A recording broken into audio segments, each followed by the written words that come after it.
નમસ્કાર, આપ જોઈ રહ્યા છો ગુજરાત ફર્સ્ટ. હું છું આપની સાથે વિક્રમ. મુખ્ય સમાચાર પર નજર કરીએ તો બ્રેકિંગ ન્યૂઝ મળી રહ્યા છે. અમદાવાદમાં ફટાકડા ફેક્ટરી બ્લાસ્ટ કેસમાં કાર્યવાહી થઈ છે. બ્લાસ્ટ થયેલી ફેક્ટરી પર તંત્રનું બુલડોઝર ફર્યું છે. ગેરકાયદે બાંધકામ તોડી પાડવાની કામગીરી શરૂ કરવામાં આવી છે. ભાડાની જમીન પર ચાલતી આ ગેરકાયદેસર ફેક્ટરી કે જ્યાં જમીન માલિક ચેતન સોલંકીની શોધખોળ તેજ થઈ છે. એફએસએલની ટીમે સ્થળ પરથી નમૂનાઓ એકત્ર કર્યા છે. જમીન અને ફેક્ટરીની મંજૂરી અંગે તપાસ શરૂ કરવામાં આવી છે. જવાબદારો સામે કડક કાર્યવાહી કરાશે તેવું નિવેદન પોલીસ દ્વારા આપવામાં આવ્યું છે. ત્યારે ડીસીપી, એસીપી સહિતના અધિકારીઓ તપાસમાં જોડાયા છે.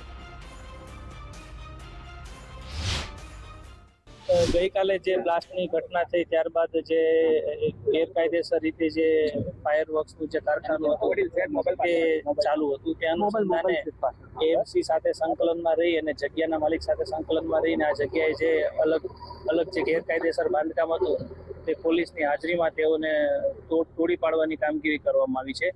આ ઉપરાંત આગળના હજી એક દિવસમાં આ વિસ્તારમાં અન્ય પણ જે એનઓસી નેગેટિવ આપેલું હતું પોલીસ દ્વારા તેનું પણ એક ડ્રાઈવ રાખવામાં આવી છે અને અલગ અલગ જગ્યા ઉપર પણ જો આ પ્રકારની પ્રવૃત્તિ જો ચાલતી હશે તો તેને પણ આવતા 24 કલાકની અંદર તે જે બાંધકામ છે તેઓને પણ તોડવાની કાર્યવાહી પોલીસ અને એએમસીના સાથે સંકલનમાં રહીને કરવા